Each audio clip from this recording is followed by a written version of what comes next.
1240 জনের নামের মধ্যে 103 জনের নাম বাদ যাওয়ায় উত্তপ্ত পরিস্থিতি নদিয়ার সীমান্তবর্তী গেদে এলাকার হালদার পাড়ায়। প্রাথমিক বিদ্যালয় বন্ধ করে দিয়ে চলে বিএলওর বাড়ির সামনে বিক্ষোভ এলাকা বাসিন্দাদের। ভারত বাংলাদেশ সীমান্তবর্তী এলাকা গেদে হালদার পাড়ায় বিএলওর বাড়ি ঘিরে বিক্ষোভ স্থানীয় বাসিন্দাদের। তাদের দাবি, নদিয়ার ভারত বাংলাদেশ সীমান্তবর্তী গেদে হালদার পাড়া 17 নম্বর বুথে মোট ভোটার সংখ্যা 1240 জন।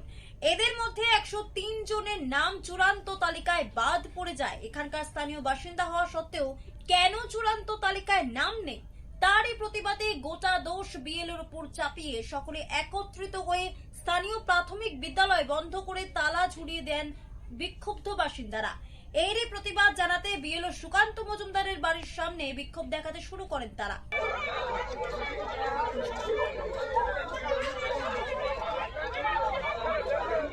স্থানীয় বাসিন্দাদের দাবি, প্রথম পর্যায়ে সংশোধন করার জন্য আমাদের শুনানিতে ডাকা হয়, যাবতীয় কাগজপত্র নথি জমাও দেওয়া হয়। আরো প্রয়োজনীয় কাগজপত্র বা নথি প্রয়োজন, তখন কেন বলেনি? যেহেতু তিনি এই বুথেরই বিএলও, তার হাত দিয়ে নাম কাটা গিয়েছে, তাকেই সমস্যার সমাধান করতে হবে। এই সমস্যার সমাধান যতক্ষণ না হবে ততক্ষণ এলাকায় এই বুথে যেখানে তারা ভোট দান করে সেই স্কুল বন্ধ থাকবে বলে জানায়।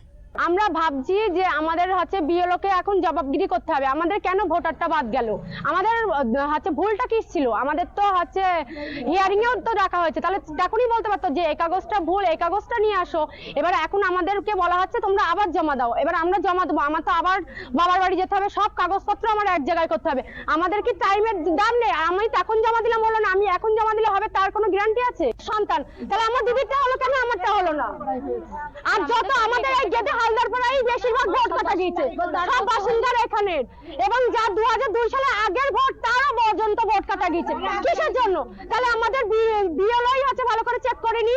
এবং আমরা এখন চাচ্ছি এখানে এই স্কুলেই আমাদের ভোটার সংশোধন হোক, কারণ এই স্কুলে বসে ভোট নেওয়া হোক যেমন হয়, যেমন তাহলে এখানে স্কুলে আমাদের সংশোধন করা হোক।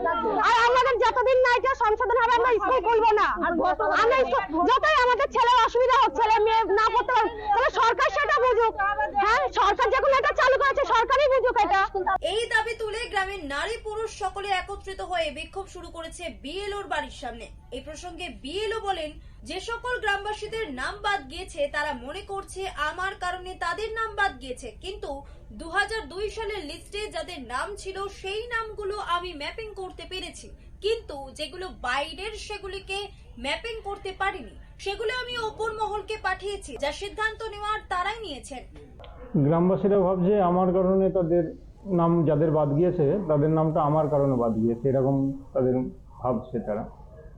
কিন্তু আমি যেগুলো আমার পরিচিত এবং আমাদের কাছে যে হার্ড কপি ম্যানুয়াল যে হার্ড কপি ছিল 2002 এর লিস্ট, তার সঙ্গে মিলিয়ে যাদের নাম ঠিকঠাক ছিল বা প্রজনীতে ঠিক ছিল সেগুলা ম্যাপিং করতে পেরেছি। আর যেগুলা বাইরে যাদের বাবা মাকে আমি চিনি না, এবার সেগুলো তো আমি ম্যাপিং করতে পারিনি, সেগুলা আমি আমার ওপরে পাঠিয়েছিলাম হিয়ারিংয়ের প্রসেসিংয়ের মাধ্যমে, এবং সেই প্রসেসিংয়ে গিয়ে ওদের নামটা বাদ যায়। এবার সে কারণে ওরা ভাবছে যে আমার কারণে বাদ গিয়েছে। যদিও এই বিষয়ে তৃণমূলের দাবি, যারা 2002 সালের পরে বিবাহ সূত্রে এখানে এসেছে এবং যাদের পূর্বপুরুষরা এখানে বসবাস করছে এমন সমস্ত লোকের নাম বাদ দিয়েছে, তাই এলাকার মানুষ ভারতীয় নাগরিক হওয়া সত্ত্বেও নাম বাদ পড়ায় একটা রাগের বহিঃপ্রকাশ। যদিও অন্যদিকে বিজেপির দাবি, স্থানীয় লোকজনের যেহেতু নাম বাদ গিয়েছে ভোটার তালিকা থেকে, তাই আমরাও চাই এই সমস্যার সমাধান হোক। নদিয়া থেকে নিলয় ভট্টাচার্যের রিপোর্ট, ওঙ্কার বাংলা।